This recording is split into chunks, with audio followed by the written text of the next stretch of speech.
ସାଙ୍ଗମାନେ ଏଇ ପାଳୁଅର ଗୋଟେ ରେସିପି ଗୋଟେ ପାଳୁଅ ଭଜା ଆପଣମାନେ ଖାଇଛନ୍ତି ନା କମେଣ୍ଟ କରିବେ। ମୋତେ ବହୁତ ଭଲ ଲାଗିଥିଲା, ମୁଁ ପ୍ରଥମ ଥର ଖାଇଥିଲି। ଏଇ ରେସିପିଟା ହେଉଛି ମୋ ଶାଶୁଙ୍କର। ଆଉ ଏଇଟା ହେଉଛି ଖାଇଲେ, ପାଳୁଅ ଖାଇଲେ ପେଟ ଥଣ୍ଡା। ମୋତେ ମୋ ବୋଉ କହିଲେ, ଆଉ ସେ ଏଇଟା ତାଙ୍କ ରେସିପି। ପ୍ରଥମ ଥର ବି ଯେମିତିକି ପାଳୁଅକୁ ଚୋପା ଛଡ଼େଇଦେବେ, ତାପରେ ତାକୁ କାଟିକି ତା ଦେହରେ ଗୋଟେ ପାଇଁ ମସଲା ରେଡ଼ି କରିବେ ଭଜିବା ପାଇଁ। ଯେମିତିକି ରସୁଣ, ଶୁଖିଲା ଲଙ୍କା, ଜିରା, ସୋରିଷକୁ ବାଟିଦେବେ। ତାପରେ ଆଳୁକୁ ଧୋଇ ଦେଇକି ଭଲସେ ଧୋଇ ଦେଇକି ତାଥିରେ ମସଲାକୁ ଢାଳିକି ଲୁଣ ହଳଦୀ ଦେଇକି ଭଲ ଭାବରେ ସିଝିବାକୁ ଛାଡ଼ିଦେବେ।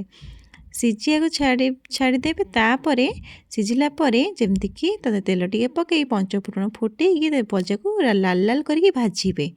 ଆଉ ମାନେ ଏଇ ଜିନିଷଟା ମାନେ ଖାଇଲେ ପେଟ ଥଣ୍ଡା, ଶୀତ ଦିନିଆ କରିକି ଖାଆନ୍ତୁ, ବହୁତ ଭଲ ଲାଗିବ। ଆଉ ଦେଖନ୍ତୁ କେତେ ସୁନ୍ଦର ଭାବରେ ଲାଲ ଲାଲ କରିକି ଭଜା ହେଇଛି। ବୋଉ ଭାଜିଛନ୍ତି, ବହୁତ ବଢ଼ିଆ ଲାଗିଲା। ପ୍ରଥମ ଥର ଖାଇକି ମାନେ ଆର ଗୋଟେ ବହୁତ ମୋ ଫେଭରାଇଟ୍ ଏମିତି ହେଇଗଲା। ଆଉ ଥରେ ଏମିତି କରନ୍ତୁ, ବହୁତ ଭଲ ଲାଗିବ। ପଖାଳ ସହିତ ଜମିଯିବ। ଭିଡ଼ିଓ ଭଲ ଲାଗିଲେ ଲାଇକ୍ କରିବେ, ସବସ୍କ୍ରାଇବ୍ କରିବେ। ରହିଲି, ଜୟ ଜଗନ୍ନାଥ।